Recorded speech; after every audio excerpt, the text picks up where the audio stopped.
वर्तमान समय में सरकारों में एक होड़ सी चल पड़ी है रेवड़ियां बांटने की। जनता को मुफ्त की आदत डलवाकर सरकारें वाहवाही तो लूट लेती हैं, पर इसके जो दुष्परिणाम भविष्य के लिए भयानक रूप ले रहे हैं उसकी तरफ आंखें बंद करके बैठ जाती। जनता द्वारा चुनी हुई सरकार का अब तो ये हाल है कि वो अपने आप को राजतंत्र का एक हिस्सा समझने लगी है। पुराने समय में राजाओं का राज था तो वो अपने आप को जनता को अपना गुलाम समझते थे और जनता पर किसी भी प्रकार का जुल्म करने से परहेज भी नहीं रखते थे। पर अब लोकतंत्र है, इसमें राजाओं का राज भले न रहा हो, पर वर्तमान में अधिकतर राजनेता अपने आप को किसी चक्रवर्ती सम्राट से कम नहीं मानते हैं।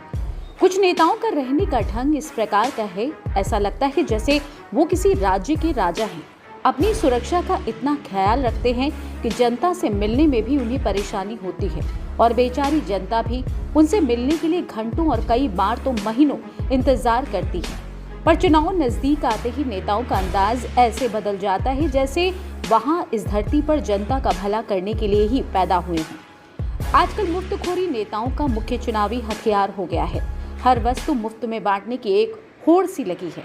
सभी राजनीतिक दल इसी चलन का हिस्सा बनते चले जा रहे हैं। सरकारें भी कर्ज लेकर लोगों को मुफ्त बांटने में अपने दोनों हाथ उठाए हुए हैं। मध्य प्रदेश में 2 दशकों की सरकार होने के बाद भी सरकार कर्ज पर ही चल रही है। चुनाव नजदीक आते आते कर्ज लेने की तो एक बाढ़ सी आ गई है और इस बाढ़ में डूबती जनता ही है। महंगाई की मार जनता को रोज जहर के घूंट पीने के लिए मजबूर कर देती है। मध्यम वर्गीय परिवार के लिए तो एक तरफ कुआं एक तरफ खाई का हिसाब ही चल रहा है, पर सरकारें गरीबों की तरफ इस तरह मेहरबानी दिखाती हैं कि मध्यम वर्गीय वर्ग तो अपने आप को ठगा सा महसूस कर रहा है। मध्यम वर्गीय परिवार के लोग अपनी कमाई पर टैक्स तो देते हैं और भी कई प्रकार के करों का भार वो उठाते हैं। कॉरपोरेट में तो सरकार इतनी मेहरबान रहती है कि उनको बड़ी से बड़ी छूट देने में भी कभी इनकार नहीं करती।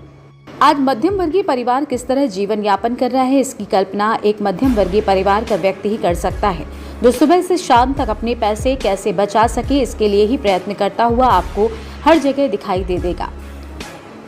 सरकारें भी इनके लिए कोई विशेष सुविधा न देकर चुनाव वर्ष में एक लॉलीपॉप पकड़ा देती है। अगली बार आप लोगों के लिए विशेष बजट या उसी प्रकार का और प्रलोभन देकर अपना उल्लू सीधा कर लेते हैं। दरअसल केंद्र और राज्य सरकार दोनों को समझना होगा कि लोक लुभावन वादों से जनता आलसी और कामचोर हो जाती है और उन्हें इन घोषणाओं से बचना चाहिए। लोकतंत्र के लिए खतरा है मुफ्त बांटने की नीति। जनता को ज्यादा से ज्यादा रोजगार दे सके ऐसी योजना बनाकर जनता को अभिमान के साथ अपना रोजगार करने का अवसर उपलब्ध कराना चाहिए। लोगों के पास रोजगार रहेगा तो सरकारें भी सुचारू रूप से अपना प्रबंधन करके जनता को मूलभूत सुविधाएं जैसे चिकित्सा, शिक्षा और बिजली, पानी, सड़क जैसी मूलभूत सुविधाओं के लिए अपने वचन का पालन कर सकती हैं। अब समय है जनता और सरकार दोनों को इस फ्री बांटने की संस्कृति को छोड़कर रोजगार और विकास के ऊपर ध्यान देने का। देश के निर्माण में दोनों ही मिलकर जब काम करेंगे तो हमारा भारत फिर से एक बार सोने की चिड़िया होगा और पूरी दुनिया में विश्व गुरु बनकर स्थापित होगा। लेखक राजकुमार बरुआ, भोपाल, मध्य प्रदेश द्वारा लिखा गया आलेख। खबर सबकी, सीधे आप तक।